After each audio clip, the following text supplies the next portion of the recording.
I wake up every morning to the sound of birds instead of traffic.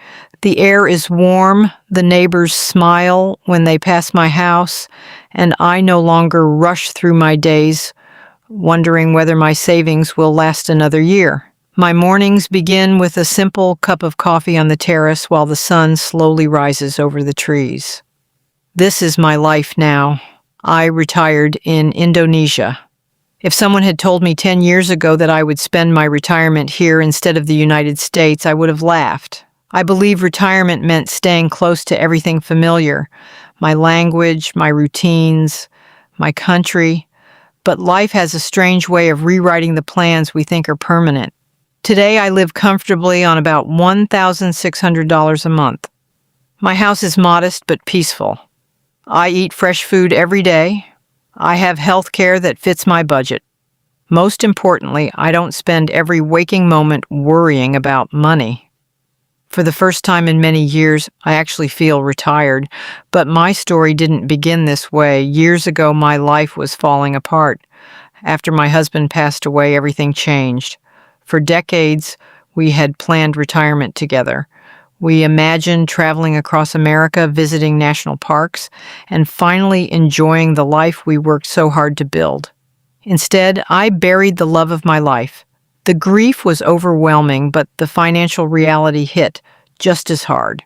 Without his income, my retirement suddenly looked very different.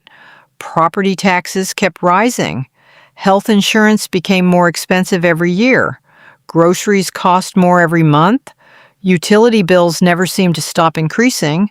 I wasn't living, I was surviving. Every time I checked my bank account, I calculated how many years my savings could last. Every doctor's appointment made me nervous.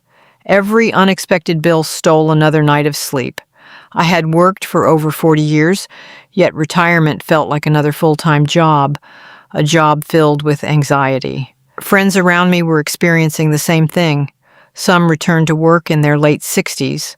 Others sold the homes they had raised their children in. Many quietly admitted they were afraid of running out of money. One evening, I sat alone in my kitchen staring at another stack of bills. That was the moment I asked myself a question I had never seriously considered before. What if retirement didn't have to happen in America? That question changed everything. I started researching countries where retirees could actually enjoy life instead of constantly worrying about expenses. At first, I looked at Mexico, then Portugal, Thailand, Malaysia, the Philippines. Each country had advantages, but something kept drawing my attention toward Indonesia. At first, I only watched videos online. Then I read blogs written by retirees. Then I joined online communities. Again and again, people described something that numbers alone couldn't explain. They talked about kindness, community, peace, life moving at a slower pace. Of course, affordability mattered too.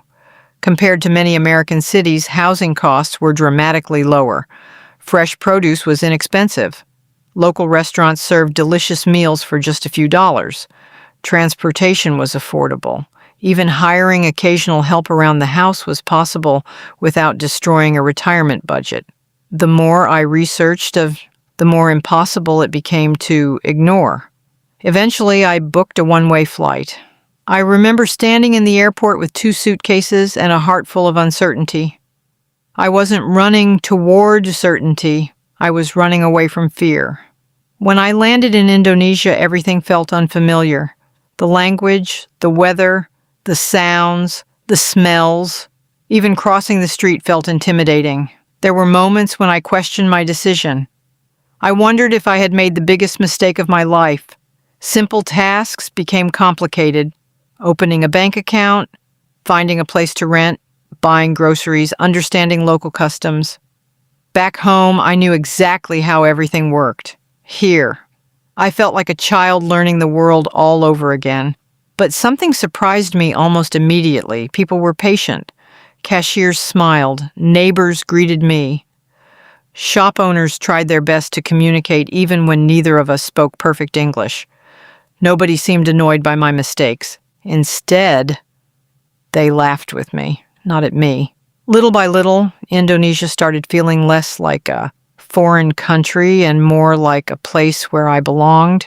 Financially, the difference was life-changing. Instead of spending thousands every month just to survive, I discovered I could actually live comfortably. My rent cost a fraction of what I had paid in America. Fresh tropical fruit became part of my daily meals. I could eat at local restaurants without feeling guilty. I no longer hesitated every time I needed medical care. For the first time in years, I had breathing room. Not luxury, just peace. And honestly, peace is worth more than luxury. Still, not every day was easy. There were weeks when loneliness hit me harder than I expected. I missed my family. I missed old traditions. Sometimes I cried after video calls because I wished I could hug my grandchildren. There were days when cultural differences left me exhausted. Sometimes paperwork felt impossible.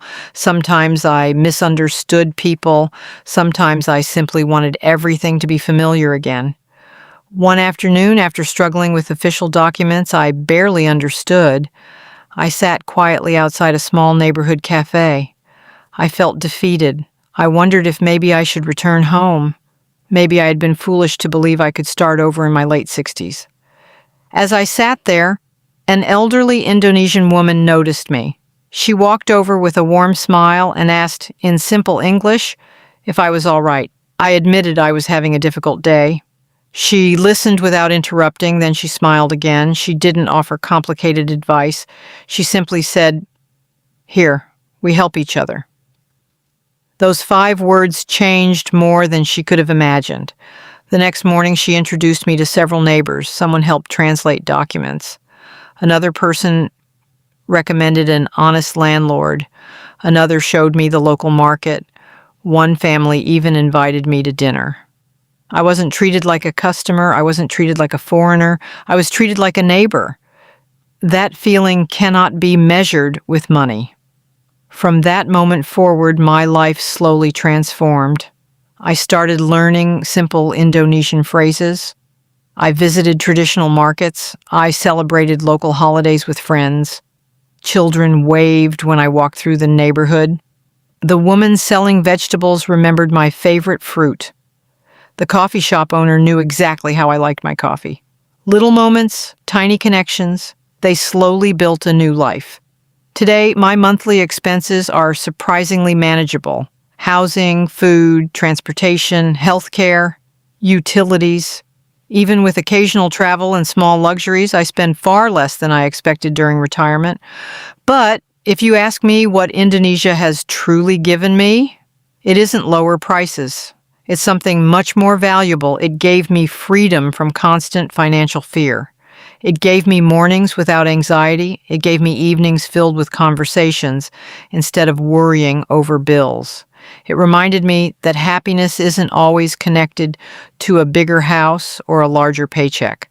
Sometimes happiness comes from slower mornings, friendly neighbors, fresh meals, simple routines, and people who genuinely care whether you're doing okay.